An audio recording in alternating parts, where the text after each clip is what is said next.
بيكم في مطبخ فيكي. النهارده هنعمل وصفة سهلة وبسيطة وكمان سريعة. هنعمل المقلقل السعودي. أكلة المقلقل السعودي دي أكلة جميلة قوي، جربوها هتعجبكم. قبل ما نقول وصفتنا هنحتاج لها ايه، يا ريت لأول مرة يخش مطبخ فيكي يا ريت تدعموني بلايك وسبسكرايب للقناة وتفعلوا الجرس وتعملوا شير للفيديو. محتاجين ايه عشان نعمل المقلقل السعودي بتاعنا؟ المقلقل دي أكلة بيعملوها اخواتنا في الخليج، السعودية واليمن. فأنا هعملها لكم النهاردة على الطريقة السعودية. جبنا كده كيلو الا ربع لحمة متقطعة مكعبات كده زي ما انتم شايفين، بصل مكعبات، وطماطم كونكاسي مكعبات. يعني ايه كونكاسي؟ جبنا الطماطم حطيناها في مية مغلية وقشرناها وقطعناها مكعبات.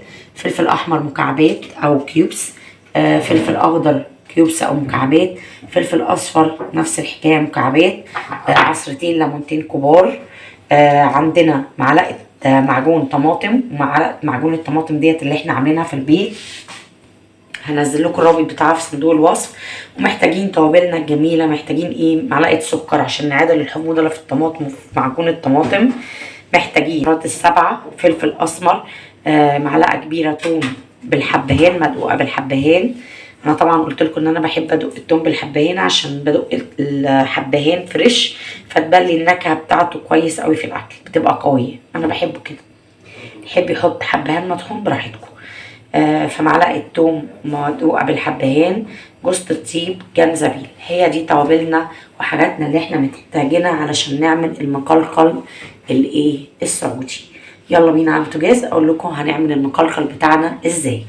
بيكم في مطبخ فيكي. هنبتدي في عمايل المقلقل السعودي. جبنا كده ماده دهنيه، سمنه وزيت، زبده وزيت، زبده بس، زيت بس اللي انتوا تفضلوه. وبعد ما سخنت هننزل فيه اللحمه بتاعتنا اللي احنا مقطعينها مكعبات.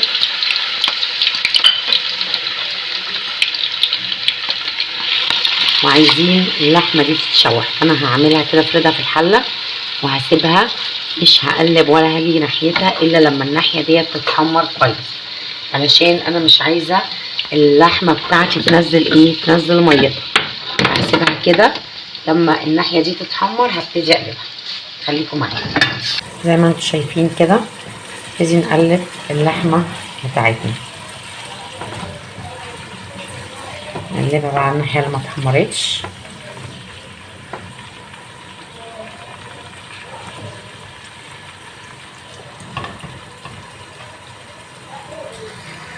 حبايبي اللحمه بتاعتي بقى لونها ذهبي واتحمرت من جميع الجهات ازاي.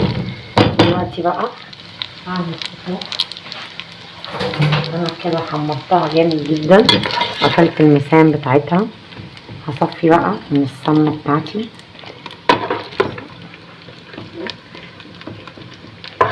ده كده صفي كده السمنه كويس عشان انا هعمل في السمنه ديت حاجات تانية.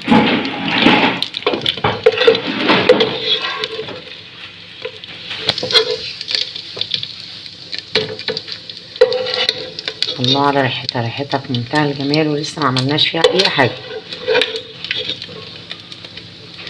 طبعا الريحه ديت تعتمد على اللحمه اللي انا جايباها، لحمه حلوه. بصوا بقى كل البهاريز ديت هنزل عليها البصل بتاعي،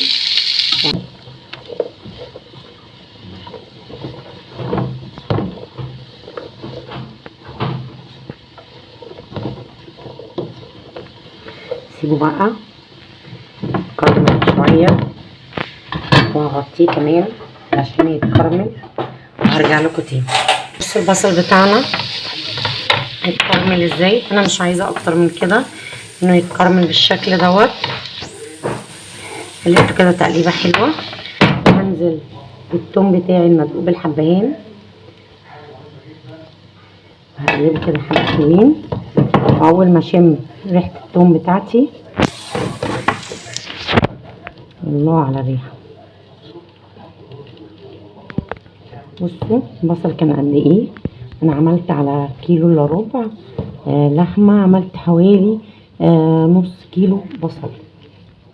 شفتوا كان كتير اول ما احنا عملناه. بصوا دلوقتي بعد ما اتكرمل، بصوا قد ايه هنزل بقى بالتوابل بتاعتي اللي هي فلفل، جوز الطيب، جنزبيل، معلقه سكر، السبع بهارات مش اكتر من كده. والملح مش هحطه دلوقتي خالص، الملح هحطه في الاخر. وهكرمل البصل والثوم بتاعي بالتوابل علشان التوابل هي كمان تتحمص مع البصل بتاعي.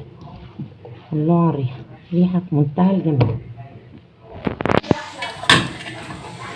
بعد ما اتحمصت كده التوابل بتاعتي وتكرمل البصل، هننزل بالفلفل الالوان. احنا ممكن كمان نستخدم فلفل رومي بس او فلفل حار المتوفر عندكم، بس انا كان عندي فلفل الوان فاستخدم.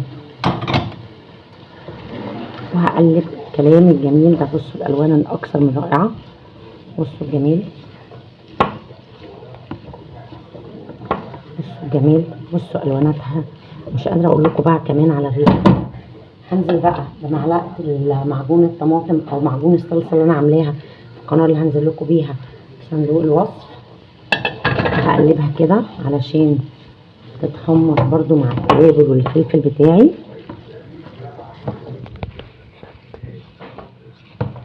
الله على الريحه، امانه ريحه في منتهى الجمال، مش عشان انا اللي عاملاها بس فعلا الريحه خطيره. بصوا حبايبي الخضار بتاعي حطيت كده كام قرن فلفل حامي، مش عايزه افتحه ولا عايزه الخلطه بتاعتي يبقى فيها فلفل حامي.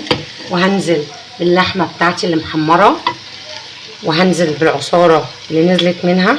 اللحمه لما بترتاح بتنزل عصاره كده، العصاره دي مهمه جدا ان انا مرميهاش ولا استغنى عنها، تبقى معايا. اخر بقى حاجه احطها دلوقتي او اللي قبل الاخيره تعتبر، هي الطماطم بتاعتي الكونكاسيه اللي متقطعه كيوبس. نزلنا كده بالطماطم بتاعتنا اللي متقطعه كيوبس، وهنسيب الكلام الجميل دوت بقى يغلي كده ويشكشك ويتسبك مع بعضه. الفلفل بتاعي اتسبك كده وبقى جميل ازاي واندمج. دلوقتي بقى هنحط الليمون بتاعنا او الحامض زي ما اخواننا بيقولوا. نحط الليمون ونقلب كده تقليبه. الليمون ده هيديله نكهه وطعم في منتهى الجمال. هنجيب بقى شويه بقدونس ونقلب الجمال ده كله مع بعضه ونقدم الاكله بتاعتنا. هي خلاص كده استوت وبقت زي الفل. نزين بقى الطبق الجميل اللي احنا غرفناه ده بشويه بقدونس بتاعتنا كده والخضره الجميله دي اللي ملهاش حل. اهلا بيكم في مطبخ فيكي.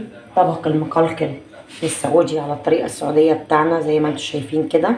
طبق بيتحدث عن نفسه بامانه، مش عشان انا اللي عاملاه بس مش قادره اقول لكم الريحه والطعم في منتهى الجمال. واكله موفره وسهله ومليانه خضروات ولحمه، يعني بروتين وفيتامينات.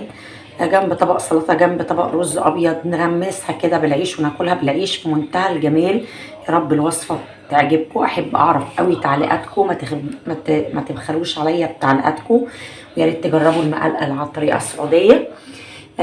اذا عجبكم الفيديو يا ريت تعملوا لايك للفيديو وسبسكرايب للقناه وفعلوا الجرس، وتابعوني على البيج بتاعتي مطبخ فيكي، وانضموا لجروبي على الفيسبوك فيكيز كيتشن. تابعوني على الانستجرام والتيك توك فيكيز كيتشن. ميرسي لكم.